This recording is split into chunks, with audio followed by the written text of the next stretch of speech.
आज मैं आपके साथ अ, अपने जीवन की बचपन की एक घटना शेयर करना चाहता हूँ।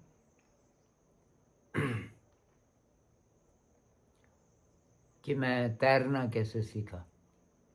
अभी बरसात का मौसम है, हमारे स्कूल के बगल में जो रास्ता है वो नदी जैसा बन गया है।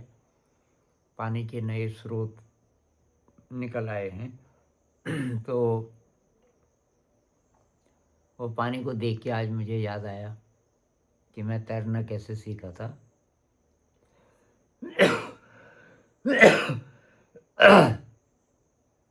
तो मेरे भाई साहब मेरे से करीब 9 साल बड़े, वो रहे होंगे 18-19 साल के, और मैं रहूँगा लगभग शायद 9 साल के आसपास। तो वो और उनके साथी लगभग उसी उम्र के वो अक्सर मच्छी पकड़ने जाते थे नदी में। तो गांव में कुछ लोग मांसाहारी थे, मेरे परिवार में भी कुछ लोग शाकाहारी थे, कुछ मांसाहारी थे।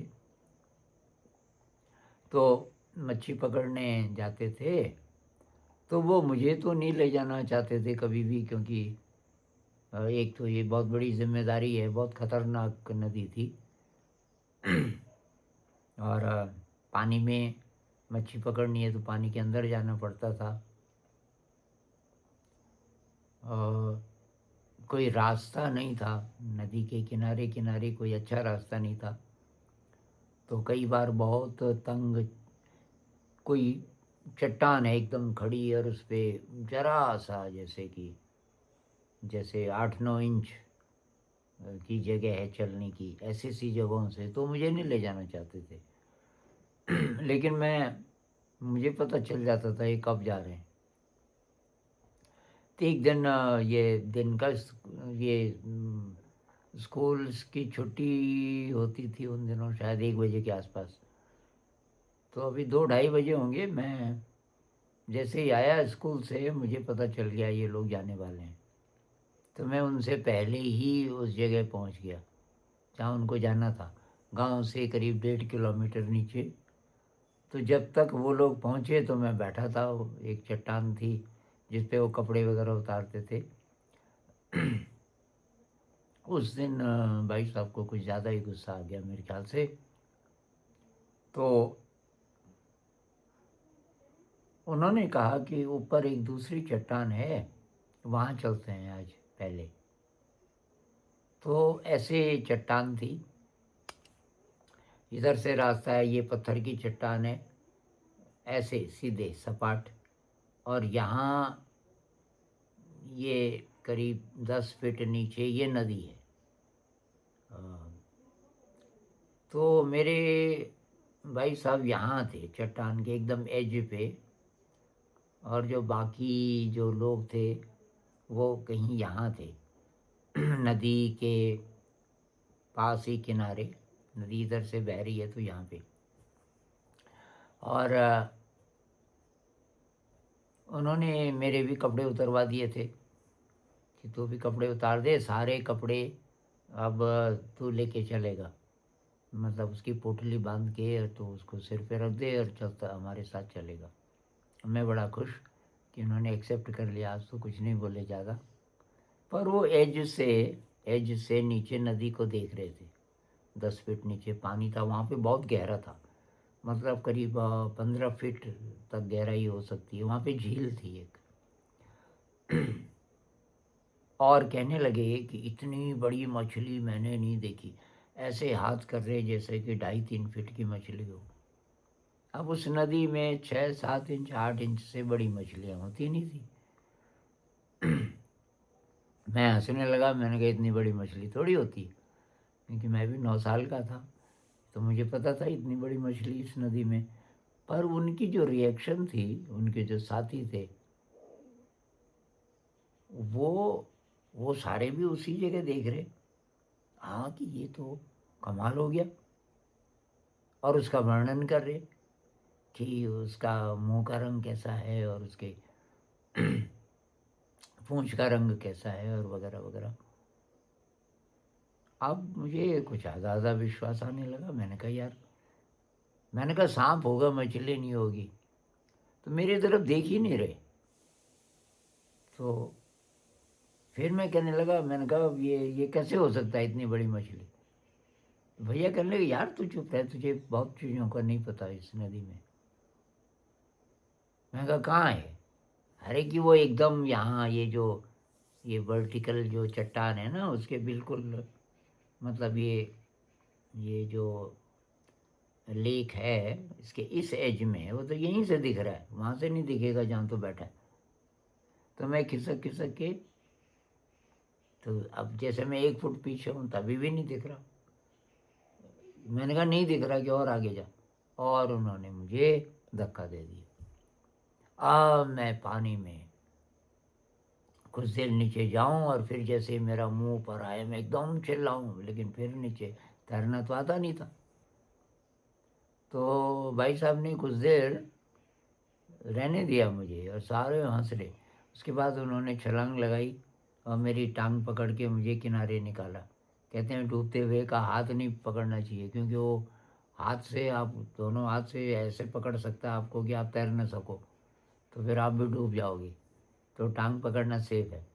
और किनारे लाके मुझे उल्टा एक चट्टान पे उल्टा लिटा दिया, क्योंकि अंदर पानी चला गया था। और मैं एकदम असहाय, एकदम जैसे कि लगभग मर ही गया, ऐसी हालत हो गई थी, बहुत वीक। पानी जब काफ़ी निकल गया शायद, फिर मैंने देखा इधर उधर कोई नहीं दिखाई दे रहा था। फिर मैं बैठा तो वो रहे होंगे करीब 50-60 मीटर दूर नीचे। इसलिए कि मैं तब बदला लेता था, किसी ने ऐसा कर दिया मेरे साथ, मैं पत्थर मारता था और मेरा निशाना काफ़ी सही था। तो इतनी दूर चले गए कि जहाँ पत्थर न पहुँच सके। वहाँ से भैया चिल्ला के बोले, भाई साहब ऐसे ही एक दिन डूब के मर जाएगा। जब तुझे तैरना ही नहीं आता तो तू आता क्यों है हमारे साथ इस नदी में? अब वो तो चले गए, वो अपने कपड़े कुपड़े भी ले गए थे और मेरे कपड़े छोड़ गए थे वहीं पे। मैं वहाँ बैठा रहा बैठा रहा। पहले तो बहुत गुस्सा आया, बहुत गुस्सा आया। बाद में मैंने कहा यार, लेकिन इनकी बात तो सही है, तैरना तो मुझे नहीं आता। मेरे जितने साथी थे, कोई कोई जो 7 ही साल के भी थे, उनको भी तैरना आता था। मैं अकेला था पूरे गांव में कि मैं 9 साल का हो गया था और अभी मुझे तैरना नहीं आता था। खैर, तो अब मैंने कहा अब तो क्या करें, घर चलते हैं। मैं जब घर की ओर, तो घर का रास्ता अभी नदी में ही चलना था। नदी के किनारे किनारे करीब 200 मीटर चल के तब रास्ता था ऊपर को। तो उस नदी में एक तालाब ऐसा था, छोटा सा तालाब कि वो मेरे कमर कमर तक गहरा था बस। उसमें हम कभी कभी नहाते थे। तो मैंने इधर उधर देखा, कोई नहीं देख रहा है। मैंने कहा मैं इसमें तैरना सीखूंगा। तो ये तालाब है, इधर चट्टान है, चट्टान से रास्ता है ऊपर, और वहाँ से जंप किया जा सकता है तालाब में, ऐसी जगह थी। तो तालाब वैसे तो 8-10 फीट रहा होगा, लेकिन जो सबसे गहरी जगह थी वो मेरे कमर कमर तक थी बस, और वो चट्टान के पास थी। तो मैं क्या करूं, चट्टान से छलांग लगाऊं, यही 2-3 फीट नीचे पानी में, और तैरने की एक्टिंग करूं। ऐसा मैं रोज़ करने लगा। मुझे थोड़ा मज़ा आने लगा। मैंने कहा अब तैरना तो पता नहीं मैं सीख पाऊंगा कि नहीं, लेकिन ये ऐसे करने में मज़ा आ रहा है। और ये मैं रोज़ करता रहा। ऐसे टाइम पे आता था कि और कोई ना हो, वहाँ कोई ना देखे, नहीं तो सब बोलेंगे कि यहाँ सीख रहा है तो यहाँ कैसे सीखेगा, ये तो बहुत कम पानी है। या इतना बड़ा हो गया अभी तक तेरे को नहीं आता तैरना। अब बीच में बरसात आ गई, मैंने वो जारी रखा। मैं उस चट्टान पे जाऊँ, वहाँ से छलांग लगाऊँ। मुझे पता नहीं चला कि उस तालाब में पानी कितना बढ़ गया है। अ, इस तरफ मेरा ध्यान नहीं गया।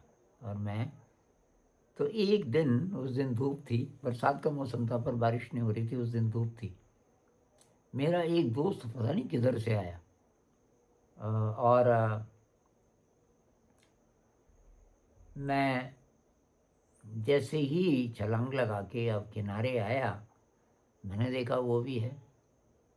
अब वो आश्चर्य से कहने लगा, यार तुम कब सीखे ये तैरना? तो मैंने कहा, ये अच्छा, ये व्यंग कर रहा है। मैंने कहा सीख जाऊंगा, कोशिश कर रहा हूँ, सीख जाऊंगा। अरे सीख जाऊंगा नहीं, तू सीख गया। मैंने कहा यार कैसे सीख गया? ये तो बहुत कम गहरा है, तो कमर कमर तक ही है ना, पर मैं सीख जाऊंगा। उसने कहा कमर कमर तक ही है, अच्छा। तो उसने अपनी शर्ट वगैरह पैंट वगैरह उतारी और उस चलने लगा गहराई की तरफ किनारे से। चलते चलते चलते उसने हाथ ऊपर किया तो उसका सिर तो डूबा ही, उसका हाथ तक डूब गया। मतलब वो जितना ऊंचा था, मेरे बराबर था, उससे भी 1 फुट या और भी ज़्यादा, इतना गहरा था वहाँ पे जहाँ पे मैं छलांग लगाता था। मुझे डर लगा। फिर वो किनारे आया, आप देख लिया कितना गहरा है?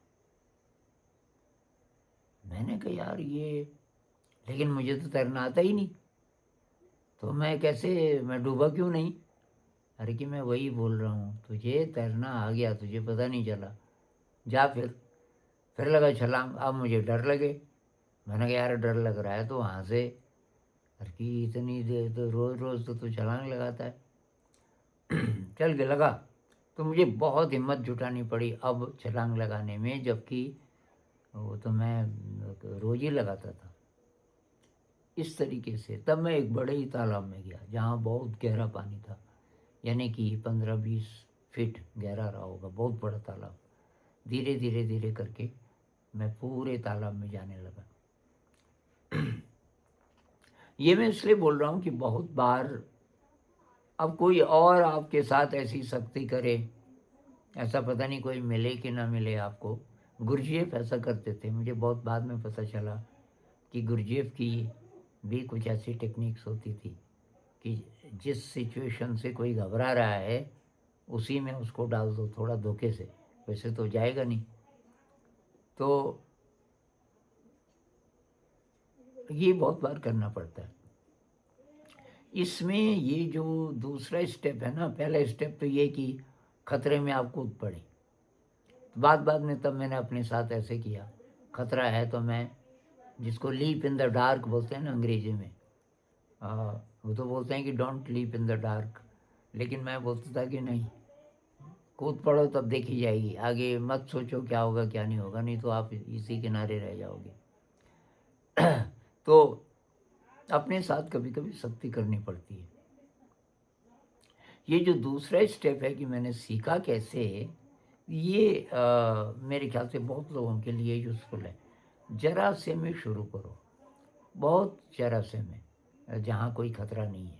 जैसे कि आपको अंधेरे से डर लगता हो, अंधेरे से डर लगता है तो आप क्या करो, किसी दोस्त को बाहर खड़ा कर दो, अंधेरा है, शाम हो गई, और जगह लाइट्स हैं, और आपने जानबूझ के अपने कमरे की लाइट नहीं जलाई, और आप अपने दोस्त को बोलो कि मैं अपने कमरे में जा कर के, और मेरी एक किताब है टेबल पर, वो वो लाऊंगा। मान लीजिए कि दोस्त ने बोला कि भाई मुझे वो किताब चाहिए, और आपको ख्याल आ गया कि ये एक अपॉर्चुनिटी है मेरे लिए, अभी डर नहीं है, दोस्त भी है। आपको अंधेरे से बहुत डर लगता है, पर क्योंकि दोस्त है और टेबल आपकी बहुत दूर नहीं है, दरवाजे के आसपास ही है, तो आपने बोला कि भाई तो कुछ बोलना शुरू कर, तो कुछ बोलता रहे ताकि मैं डरूं नहीं। और आप 3-4 स्टेप में वहाँ पहुँच गए, और आपने किताब ली और बाहर आ गए। आपका दिल धड़क रहा है बहुत तेज़ी से, लेकिन पहली बार थोड़ा सा। अब आप दूसरी बार क्या करो, दोस्त को और दूर रखो, जैसे कि 10 फीट दूर, फिर कोई सामान लाओ कमरे से। ऐसा करते करते करते किसी दिन फिर अकेले कोशिश करो, दोस्त नहीं है। हो सकता है कि धीरे धीरे ये जो अंधेरे का डर है आपको समाप्त हो जाए। ये एडिक्शन के साथ भी है। जैसे कि आपको कोई आदत है, मान लीजिए पोर्नोग्राफी की आदत है, मान लीजिए स्मोक की आदत है। स्मोक का मैंने एक उदाहरण दिया था और वो आप अप्लाई कर सकते हो और जगह। सिगरेट पीने की आदत है आपको, आप छोड़ना चाहते हो, तो आप क्या करो कि सिगरेट निकालो, कश मत, उसको जलाओ मत, उसको जलाओ मत। एक्टिंग करो कि तुम सिगरेट पी रहे हो, जला ही नहीं। अब फिर धीरे धीरे ऐसा करो कि सिगरेट नहीं है, आप एक्टिंग कर रहे हो, जेब में है पैकेट, फिर जेब में भी मत रखो। हो सकता है कि धीरे धीरे करके आपकी ये आदत छूट जाए। तो ये मैंने अपना अनुभव इसलिए शेयर किया कि अ, इसमें दो चीज़ें हैं। एक तो कभी कभी सख्ती बरतनी पड़ती है, अचानक आप खतरे में चले जाओ बिना किसी सपोर्ट के।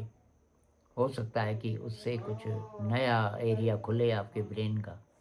दूसरी बात ये कि किसी भी चीज़ को सीखना हो या किसी गड़बड़ आदत के साथ काम करना हो, धीरे धीरे करके आगे बढ़े।